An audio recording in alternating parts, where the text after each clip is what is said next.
Masechet Ketubot Daf Non Vav. We're discussing the Mishnah that said after Kiddushin, before Nisu'in, if a man dies or he gets divorced, so everyone agrees that he would still have to pay the base amount of the Ketubah, 100 or 200 zuz. The question is, does he have to pay the added amount that he wrote in the Ketubah? Tanakama says, yes, he has to pay it, no matter what, the full amount. Whereas Rabbi Elazar ben Nazariah ruled that a man has in mind to add that extra, $10,000, whatever he's going to add, he wants to pay it if they're fully married with Nisu'in. But if it's only Kiddushin, then he would not want to pay that. That was his opinion. All right, what is the halacha l'maaseh? Yatev Rav Chanina kamed Rabbi Yanai v'kamar. Rav Chanina was a student sitting before Rabbi Yanai, and he said, halacha k'Rabbi Elazar ben Nazariah. He thought that, yes, the halacha should follow it, and it's more lenient on the man. Amar le pokere kera'ach lebara. But Rabbi Yanai said, go and read your verses outside. This is a bit of an insult because Rabbi Chanina was known to be a teacher of Mikra, which was considered a lower level. He only studied Mikra, whereas a higher level would be, of course, they knew Mikra by heart, and he went on to teach Mishnah. So he's telling him, go take your Pisukim and read it outside, meaning, I don't agree with your halacha, and, stop delving in these matters of halacha. And halacha, Rabbi Elazar ben Azariah, Rabbi Yanai thinks that we do not follow that, and in fact, the man or his estate would have to pay the full amount even before Nisuin. Amar Rabbi Yitzchak bar Avdimi mishum Rabbeinu halacha keRabbi Elazar ben Azariah. Rabbi Yitzchak bar Avdimi said in the name of Rabbi Yehuda Nasi that we do follow the halacha like that. Rabbi Elazar ben Azariah. Amar Rav Nachman mar Shmuel halacha keRabbi Elazar ben Azariah, and Shmuel also said that we follow halacha that way. Rav Nachman quoted that in the name of his teacher Shmuel. But Rav Nachman dideh amar en halacha keRabbi Elazar ben Azariah. Even though Rav Nachman quoted his teacher as saying we do follow that as halacha, he himself thought that we do not follow him for halacha. Unharde'eh mishmed Rav Nachman amre halacha keRabbi Elazar ben Azariah. Although the sages from Nehardea in the name of Rav Nachman said that the halacha is like Rabbi Elazar ben Azariah, even though we have another tradition that he said it's not. So it's quite confusing about what he said. ואף אגב דלת רב נחמן ואמר כל דיינה דדאין כדרבי אלעזר ben Azariah הכי והכי תהווה. In fact, we have a tradition that Rav Nachman cursed, and any judge who would rule like Rabbi Elazar ben Azariah and say that the man does not have to pay the added amount because there's no nisuin yet, he would curse him and say such and such a thing to happen to such a man, such a judge, meaning don't follow it. Nevertheless, we ignore that curse and we do not follow what he said. And in fact, the halacha is like Rabbi Elazar ben Azariah, and that is the final opinion of the Talmud, that we do follow him, even though he is a minority opinion against the majority. But there was a heated debate about this, but in the end, that is what I guess these judges preferred. That's what they saw to be the more fair, what people have in mind, what their assumption is. And in a way, it could, in a roundabout way, actually help the woman, because if a man knows, wait, even if we break up before the marriage, then I'm still going to have to pay. Maybe I don't want to give so much. But if he knows that he's only going to have to pay this added amount after the marriage is consummated, then he'd be more willing to give a larger amount. So all these could be considerations that is the halacha. All right, a related question. I know that Rabbi Elazar ben Azariah said that you have to wait until the nisu'in in order for the obligation to pay the full added amount of the ketubah kicks in. But at what point of nisu'in? Nisu'in has a number of stages. We're going to talk about at least two, which is the chuppah, the actual wedding ceremony that's done in the chuppah. Nowadays, it's just a little canopy. In those days, it would be a hut or a house built for the chatan kala where they would stay for at least those 7 days. Is it the wedding ceremony and the sheva berachot, or is it the bi'ah itself when they finally consummate the marriage? So what if, according to Rabbi Elazar ben Azariah, they did the chuppah ceremony, but they did not do bi'ah yet? Does he have to pay? Chibat, chuppah, kona, or chibat. And then, in other words, they did the chuppah, and then he died, or they got divorced. I don't know. Within a short time they changed their mind. Would he have to pay the added amount? So it depends. If you say chibat chopa kona, it's the love and affection that is manifest in the wedding ceremony. That's what gives him the obligation that he decides, yes, I love her so much. Look, we just had a chuppah. I want to give it. Or is it the affection that is expressed through the physical act of bi'ah? That's what makes the interchange fully accepted upon him, and he has the full responsibility. Since bi'ah didn't happen yet, so he wouldn't have to pay. All right, that's the question. It's all psychological questions. That really depends on what most people would think. So we'll try to find an answer from the following braita. Tanta Shema de Tane Rav Yosef and Amora, but he knew and taught the following braita. Shelo katav la ela al chibat laila harishon. Says that when a man gives the additional sum in the marriage contract, he has in mind the affection of the first night. Now, we're going to go back and forth a few times to figure out, what does that mean, the first night? Does first night mean bi'ah? That usually happens on the first night, or does it mean chuppah? That's the night. So let's see. If it's talking about the chuppah ceremony, it makes sense that would be the first night, because that's the night of the wedding night. But if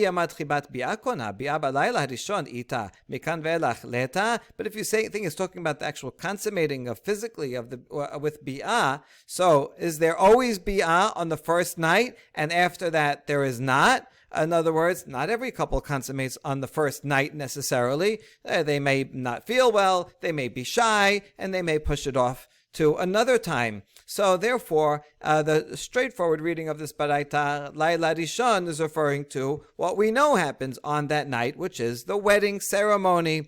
So it must be that Rabbi Elazar ben Azariah would require him to pay after the wedding ceremony, even before bi'ah.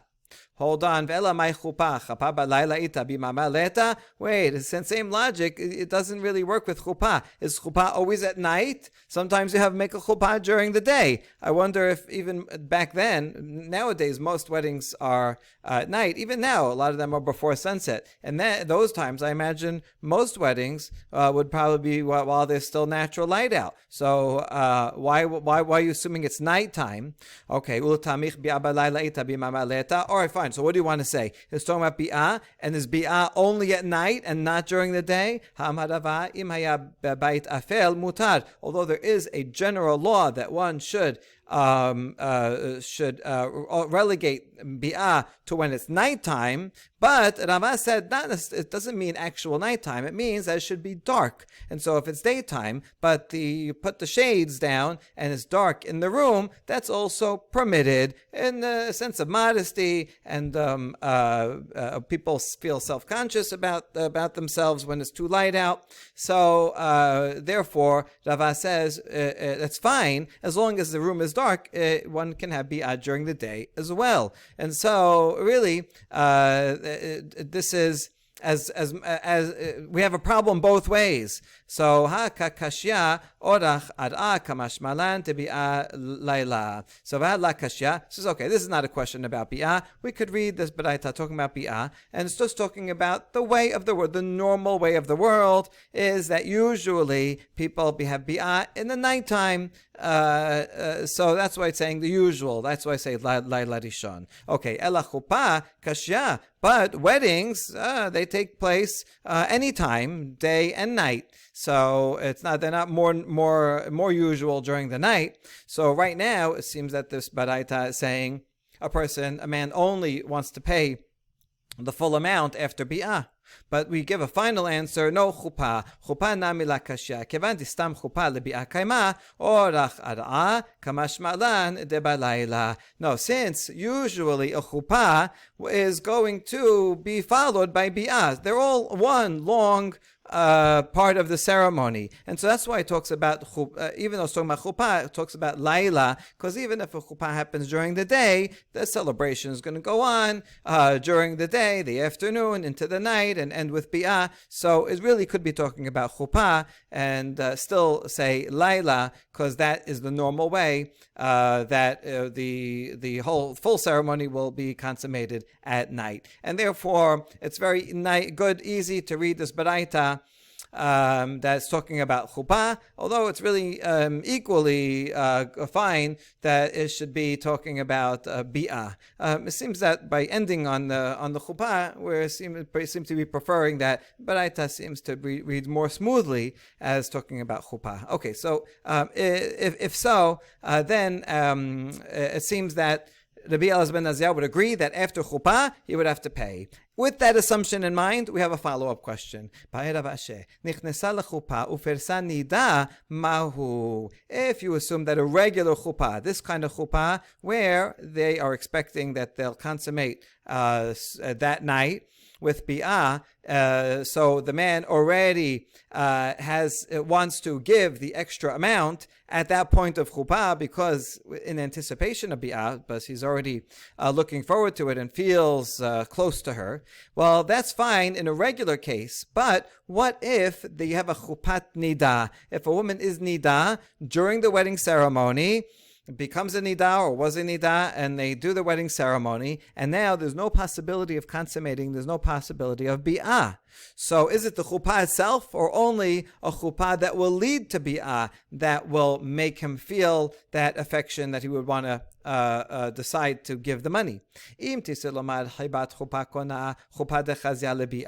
So if we assume, yes, that it's the chuppah itself, still, is it only a chuppah that will lead to bi'ah afterwards? That's when he says, oh, I'm so excited that we had a marriage ceremony, soon it's going to be bi'ah, and at that point he transfers he places upon himself the responsibility to pay. But if she's nida and it's just going to be a ceremony, but they're going to have to then go home to each to their separate houses, so then he's not going to feel that affection. Or maybe just the wedding ceremony itself, it's a beautiful thing, and he feels very close to her, even though she's nida.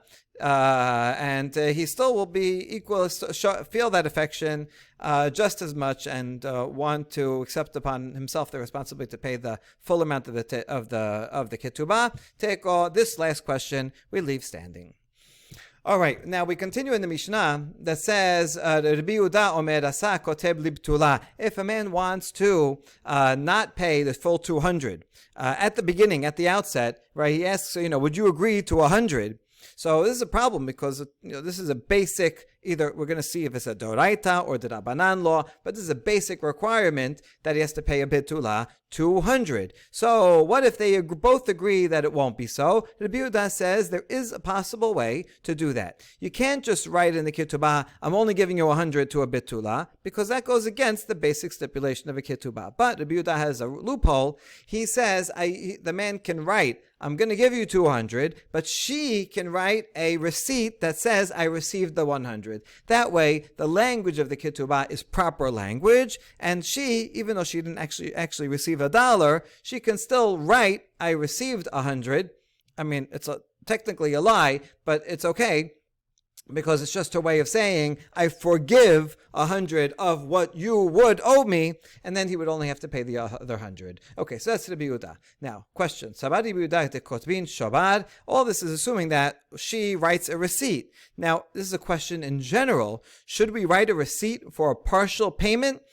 This is the subject of a machloket in the Mishnah in Baba Batra v'Hatanan. Misha para miksat chobo. Rabbi Yehuda omer yahalif. Rabbi Yosef omer yichtov lo shobar. Someone who pays a half of the loan, he owed $1,000 and he paid 500. So now the lender is going to still hold on to the loan document because he wants to use it to collect the other half. So how's the borrower going to prove that he already paid half? Oh, so Rabbi Yosef says, the lender will write a receipt, and the borrower has to hold on to that receipt so that if the lender comes and says, hey, look, I have a document that says you owe me 1,000, the borrower will come and say, yeah, no, look, you gave me a receipt. I'd already paid 500, so I only have to pay another 500.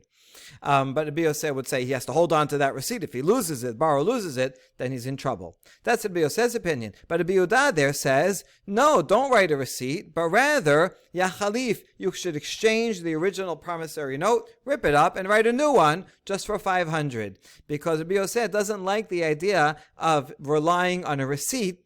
People lose receipts. I know some people that lose receipts.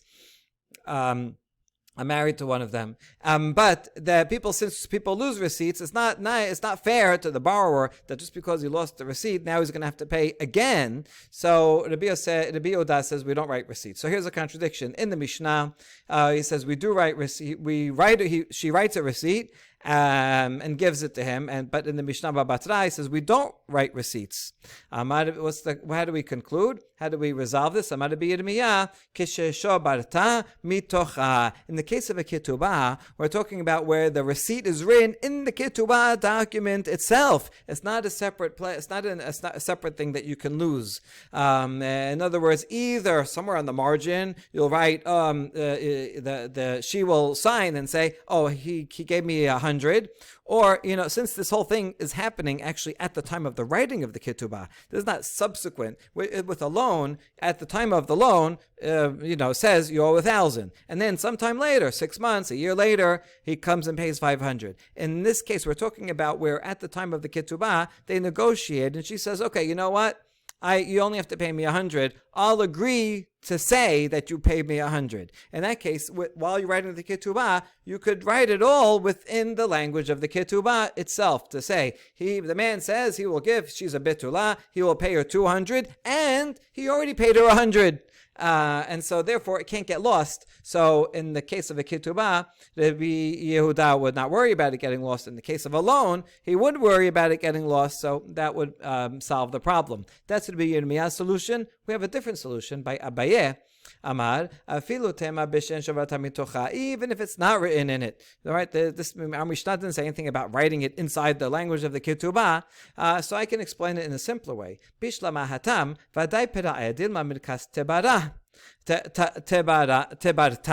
umapik le'lishtara v'hadar gabe zimna acharina. In the case of a loan where the borrower actually did pay 500 of it, and now he may lose the receipt, and now the lender will take out the loan document again, and make him pay again. So that's, in that case, the Rabbi Yehuda says it's unfair burden on the borrower to have to keep the receipt, because he shouldn't have to pay twice. He paid the 500 already, shouldn't have to pay that half again.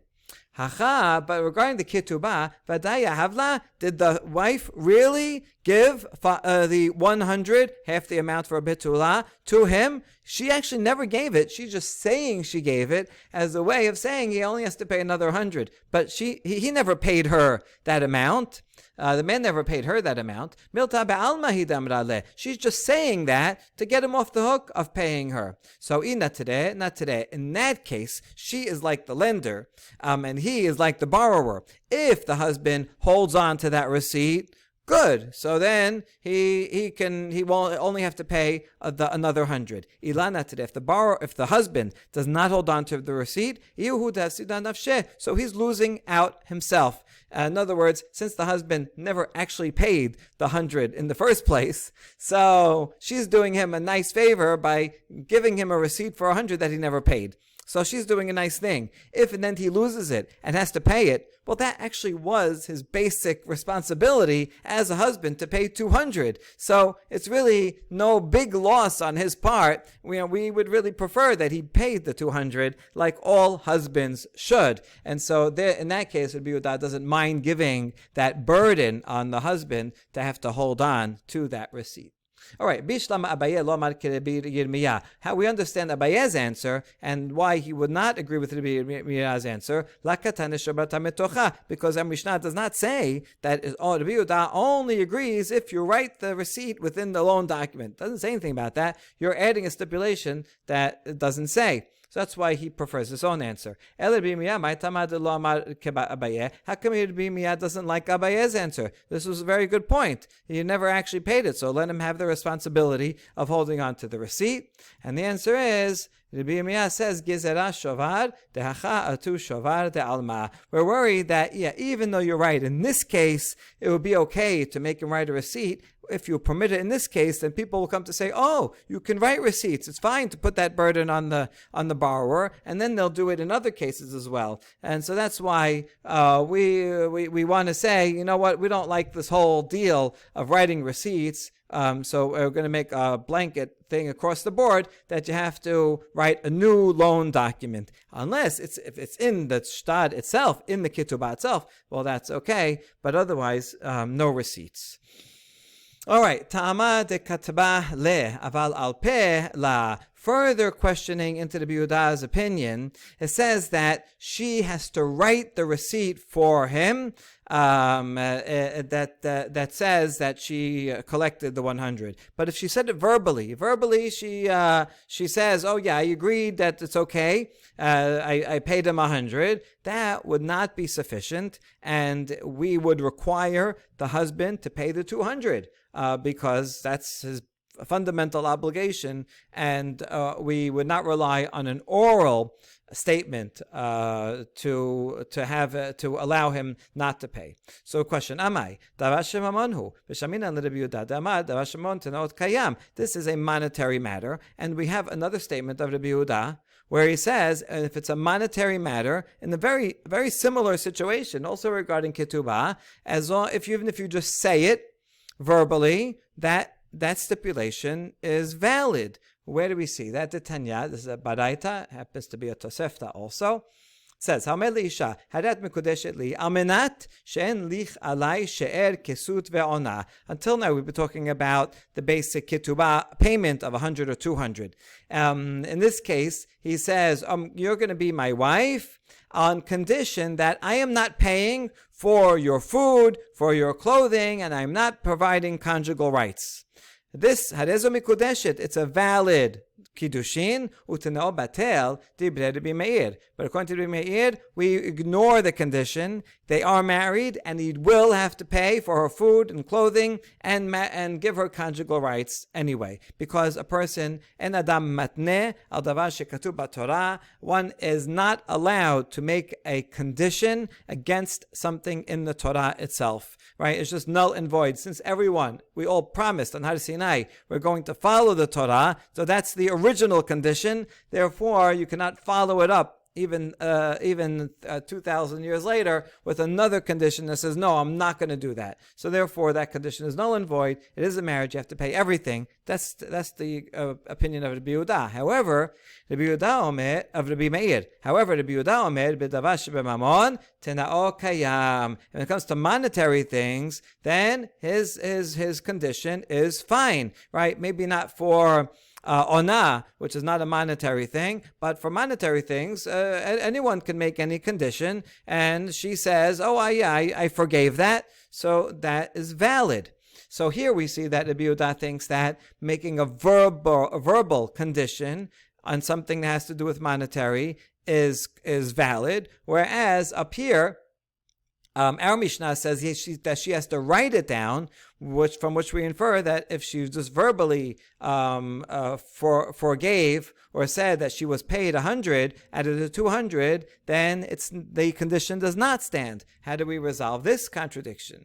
The answer is Kasavar Rabbi Yehuda Ketubah d'Rabanan v'Chachamim asu chizuk l'divrehem yoter mishel Torah. The payment of a ketubah, 100 or 200 for almana or for betula, that is a requirement that's only midrabanan. Now you might think if it's only midrabanan, it's weaker. But the rabbis knew human psychology, and they knew that people will tend to make light of something that's the Rabbanan, and therefore they had to strengthen their words, and they often treated a Rabbanan with more stringency than they did a deoraita law. Therefore, food, clothing, conjugal rights, since they are Torah requirements, they already have their own level of seriousness. Everybody will take them seriously. So in that case, Rabbi Yehuda says, if a person even verbally says, it's okay, you don't have to give me clothing or food, then that's okay. That condition works because it's a monetary thing, and the person can forego a monetary thing, a monetary matter. But the 100 and 200, which is only midrabanan, and people will say, see, midrabanan, I'm not paying you that, you're okay with it, right? In that case, the rabbis didn't want people to make light of the payment, and they said, if she is going to forego the right to collect the full 100 and 200, she has to write it down. Otherwise, people will take it too lightly. And so, in this case, that explains the contradiction. So the Yehuda says, in the Drabanan, payment of 100 or 200, she would have to write a written receipt, and would not be sufficient to do it orally. Hold on. We have yet a third case where the Yehuda talks about a monetary obligation. Hare perot de Rabbanan. If she brings land into the marriage, then the husband has a right to take the produce and use the produce. That is a Rabbanan right that the rabbis gave him. Velo abdu lehu Rabbanan hayzuk. And yet the rabbis here did not say that it has to be written. They said an oral, for giving this orally is sufficient. Where do we see that? Ditnan, a Mishnah that we're going to see later on in Ketubot, says, רבי יהודה אומר, לעולם הוא אוכל פרי פירות עד שיכתוב לה דין ודברים אין לי בנכסייך ופירותיהן ופירות פירותיהן עד עולם. The man has a right to have got not only the produce, but even the fruits of the produce, meaning if she brings in land, that land makes produce and he sells the produce and uses the proceeds to buy other land, and that land also itself has fruit and uses the produce from the sale of that produce to buy other land, and so he's reinvesting the proceeds to buy more and more. If he gets the right for all of that, and if he's going to forego it, if he wants to forego it, he has to write it down. Here it says write it down. Now, even though it says write it down, when we discussed that Mishnah, we decided that the writing down is not literally writing down. The Kaimalan Mai Kotev Omer. It's just a way of saying that he says. So we see in that Mishnah, according to the way we explained it, it's sufficient for a man to verbally say that he relinquishes his claim on his wife's produce and does not have to say it. So here, this is a davar shebemamon, and it's a derabanan obligation, and yet verbal acceptance is sufficient. But before, Rabbi Yehuda said that the rabbis made their takanot even stronger and said you would have to write it down. Answer, Amar Abaye, lakol yesh ketubah, velo lakol yesh perot. Milta deshicha abdu ba Rabbanan chizuk, milta de la shicha lo abdu Rabbanan chizuk. And the answer is that everyone has a basic ketubah payment, 100, 200, but not everybody is so wealthy that they bring land into a marriage, and therefore something that is common, the basic ketubah payment, there the rabbis made strengthened their law to make sure everyone will take it seriously, and said you can't just write it down. You can't just say it verbally. You have to write it down if you're going to forego it. Whereas something that does not happen often, the rabbis don't make a gezerah for something that doesn't happen often, and that's why in the case of the fruits, they say it's sufficient for the man to say it's okay. I don't want the fruits even verbally, because it doesn't happen often. Okay, now that's so far so good. Yet one more last question in the Rabbi Yehuda. Hare hamarim de shechiche vela abdu Rabbanan chizuk. We have a case. We've seen this case before. We're going to see it again now. It's a Mishnah in Masechet Demai regarding donkey drivers, and that is something that is common, and it's a Rabbanan, and yet the rabbis did not reinforce their law. They were lenient about it. According to the Yehuda, they were lenient about it, and which goes against the principle we just said, that they are stringent about a Rabbanan law that happens often. So what's the case there? Ditnan. Hachamarim sheichnesu la'ir. 2 donkey drivers come into a city and they want to sell their produce. V'amar echad mehen, sheli chadash v'shel chaberi yashan. Sheli eno metukan v'shel chaberi metukan. One of the donkey drivers is promoting the produce of the other guy. And he says, listen, my produce is chadash, meaning it was harvested recently after Pesach, and therefore you can't use it. But my friend, his is Yashan, right? Has the Yashan sticker on it. Yashan. And so therefore, go buy from him, his is better. Or if he says, listen, my produce, I didn't take Terumah Ma'aser from it. But that guy, my friend down the block, he took Terumah Ma'aser. Go buy from him. Now this is suspicious. Why would one guy want to support the sales from his competitor who's down the street?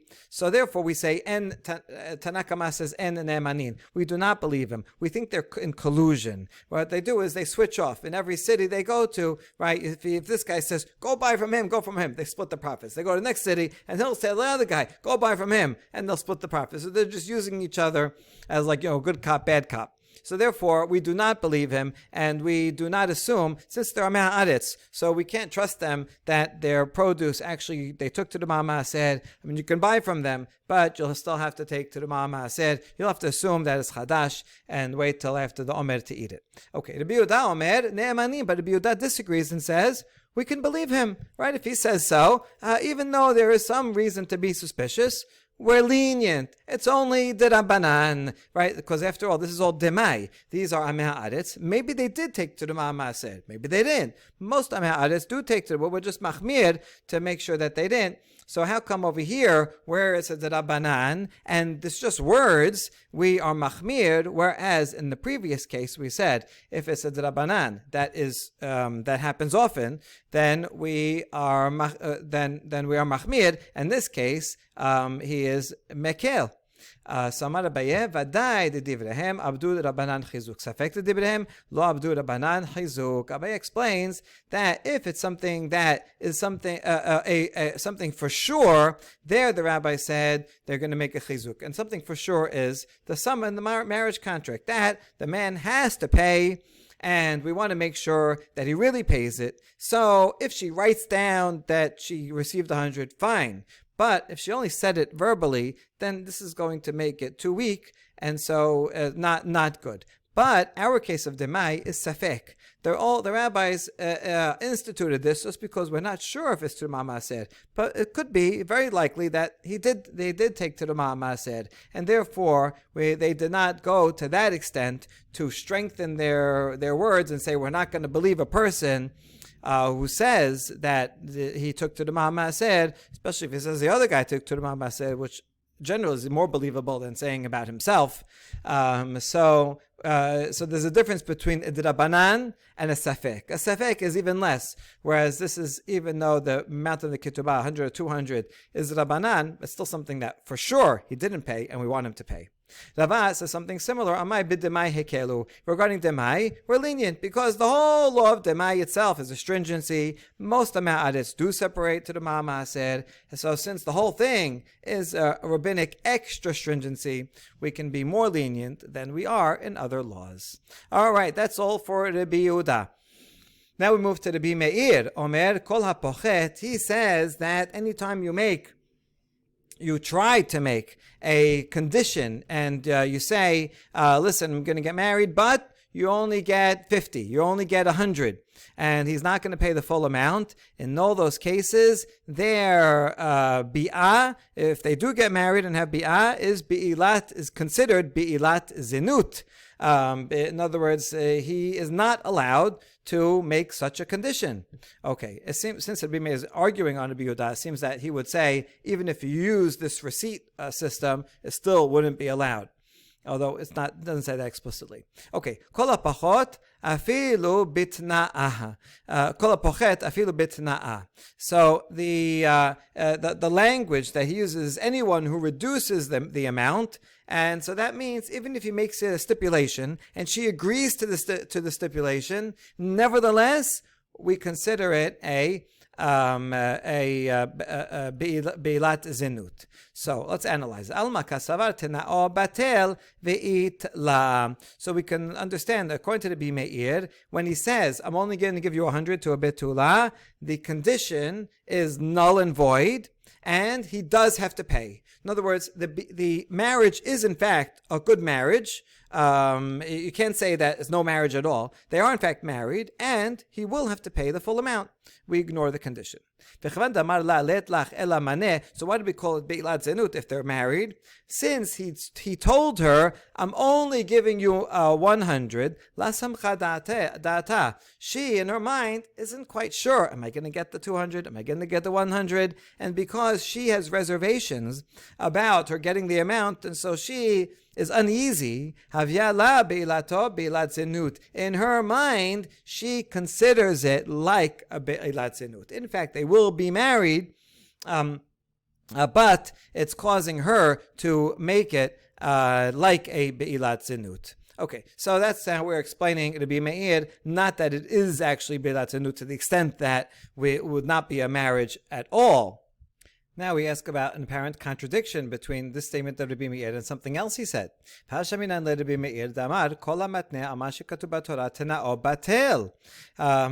Meir himself says anyone who makes a condition on something in the Torah itself and says he's not going to do it, so that condition is null and void. But he only said that about something that's written in the Torah. But if it's only a D'Rabbanan obligation, and he makes a condition and says, I'm going to do this marriage and not fulfill the D'Rabbanan condition, then that condition should be valid. Whereas up here he said that if he says, I'm going to marry you on condition and only pay you 100, then the condition is not valid. We ignore it. Why should we ignore it? It's only D'Rabbanan. And the Rabbanan condition should be valid. And the answer is Kasabar Bimeir, Ketubah deoraita. He thinks that Ketubah obligation is deoraita. And that's why one cannot make a stipulation against the Torah. And that includes the basic 100 and 200 payment. And so that's why the condition is invalid. All right, that's all for the Bimeir. And now we're going to introduce a Braita that brings a third opinion. Let's see what it is. Tanya, Rabbi Meir omer kol pochet mutla mimatayim almana maneh mimaneh herez zo be'ilat zenut. We already saw Rabbi Meir's opinion. If a man tries to give less than 200 or to an almana less than 100, so that is called be'ilat zenut in the sense that she would not agree to such a stipulation, and therefore she considers that be'ilat zenut. In fact, they are married, and he will have to pay the full amount. Rabbi Yosef omer Rashai. Here's the new opinion. Rabbi Yosef says it's permitted. A man can do that and says, listen, I'm only going to pay you 100. She's okay with it. He's okay with it. So the condition sticks. Rabbi Yehuda omer Asa kotev lebetula shtar shematayim v'hi kotevet lo hitkabalti mimecha maneh uma maneh v'hi kotevet lo hitkabalti mimecha 50 zuz. We already know Rabbi Yehuda's opinion from the Mishnah. If he wants, he can write 200, and as long as he writes 200 in the Ketubah, she can write a receipt that says I received 100, or Almanah he writes 100 and she writes I received 50, and you can only do it with that loophole, but you can't explicitly write that I'm only going to give you 100. But according to the Rabbi Yosef, he can say, I'm only going to give you 100, and it's totally fine. Now, the Rabbi Yosef Rashai is really true. Rabbi Yosef says that. Now we're going to have a long proof that Rabbi Yosef would not agree to such a thing, that a person could give less than the 200. Or mean he, here's the problem, Braita. En osin kidubat isha metaltelin mipnei tikun haolam. Tanna Kama says that you cannot say to a woman that your collection of your ketubah will be from the following movable objects and not from land. Right? The law is that she gets a lien on the land, even if he sells it. If he says, no, I'm gonna pay you from these vases over here. That's not good, because betterment of the world. We'll see what's better about that. Amar Rabbi Yosef, says, what's better about this? Movable objects do not have a fixed price, and they become devalued. And if the husband says, I'm going to pay you from these vases here, and the vases end up being worth less than they were, so she's only going to be able to collect from something that's worth less than they were before, and won't collect her full amount. So you see, the Rabbi Yosef does not like the idea of setting aside valuables. The Gemara is going to ask this, but that doesn't make sense because Rabbi Yosef looks like he's agreeing. Tanakama says don't use movable objects because tikkun haolam. It's not going to lead to a bad result. It's going to lead to fighting. She's going to want to claim a full amount, but only can claim these vases that now are worth less, and it now won't be fair to her. So it looks like they're agreeing. So we asked Tanakama nameh and osin kamad. He also said don't do it. Rabbi Yosef said what? It's no good. They lose their value. So aren't they agreeing? We have to understand Tanakama differently. See, really, if you didn't have the word "en" here, the whole thing would read smoothly. If Tanakama says you can use movable objects, and then the Bioseh says no, and then the Bioseh said that doesn't help anyone using movable objects because they would lose amount. That don't make sense if they're disagreeing. So what we have to do is we have to somehow modify Tanakama's opinion, and here's what we do. Tanakama says, when do we say that you can't use movable objects? When the husband does not accept upon himself a guarantee for them. A guarantee that if they get lost or stolen, then he will pay her from something else. But if he says a guarantee that if these vases are lost or stolen, then I will pay you from, I'll guarantee that I'll pay you from something else, then you can use movable objects. So we're using we're actually changed around effectively the end to saying otherwise. As long as he guarantees them, it's totally fine to use movable objects. And they say, but then Rabbi Yosef says even if he accepts responsibility if they get lost or stolen, still that doesn't help anyone. There's no tikkun olam there. It's not helping her. Halo and kesubin upohatin. They do not have fixed value and they may become devaluated. And he didn't guarantee that he's going to make up the difference between the lost the loss of their value only if they're lost or stolen completely. And so now we understand this baraita. Now that we've clarified this baraita, we can explain the question. Hashta. In that case, in that baraita, where maybe these vases will depreciate, maybe they won't. But even the possibility that they'll depreciate, the Bioseh worries about it and says, you're not allowed to make the woman, you're not allowed to use them for the ketubah. She has a right to demand something that will be stable in value, like land. In our case, where he is explicitly for sure saying, I'm only paying you 100. All the more so, this is null and void. If you can't use movables that only may or may not lose value, for sure, we cannot accept his condition that he's not going to pay the full amount. So it's a good question. We answer. Hachi hashta. Wait, these are two totally different things. Hatam layada detachel. Hachayada vekamachala. In the case of Vaza, she doesn't know that they're going to be. She doesn't know that they might. She doesn't have in mind that they might lose value, and so she doesn't know that she's waiving an obligation that she deserves. She thinks, okay, fine, you'll pay me from vases. She thinks it's fine. She doesn't know that she has a right to land that's more stable and she may lose out. So she's never really agreeing to waive any of her rights. That's why we step in and say, this is not fair to her. Whereas if the guy comes and says, listen, I'm only paying you 200. She knows she deserves 200. And he says, I'm only paying you 100. She thinks about it. She agrees to it. At least she knows that she's agreeing to forego something that she deserves. As long as she knows about it and waives her right, that is fine. The problem is when it's a hidden clause, that's when we do not allow it. Okay, so that makes sense. We end with a story. The story is about a lost ketubah, and it's going to involve a discussion of Rabbi Meir's opinion versus his colleagues. So, Achatet Rami Bar Chama Havat Nisiba Rav Avya. The sister of Rami Bar Chama was married to Rav Avya. It kas ketubata. She had a marriage contract to ketubah, but she lost it. They're still married, and but now they don't have a ketubah. So, Atul Kamed Rav Yosef. They came to Rav Yosef and says, "What should we do? Can we continue to live together? Can we continue to have bi'ah without a ketubah?" Or do we have to write one right away? Amalahu, Hachi, Amar Rav Yehuda, Amar Shemuel. So Rav Yosef, he's going to tell them that it's okay. They can continue living together without a ketubah. And his reason is because of something Shemuel said. who said, Zo dibre Rabbi Meir. The problem of someone who tries to reduce his wife's ketubah and makes a condition on it, and we say it's invalid, but because she thinks that maybe it's valid, so she will consider that bi'ah bi'ilat zinut, because she's not fully invested. She's wavering. I don't know if he's going to pay me. Is he not going to pay me?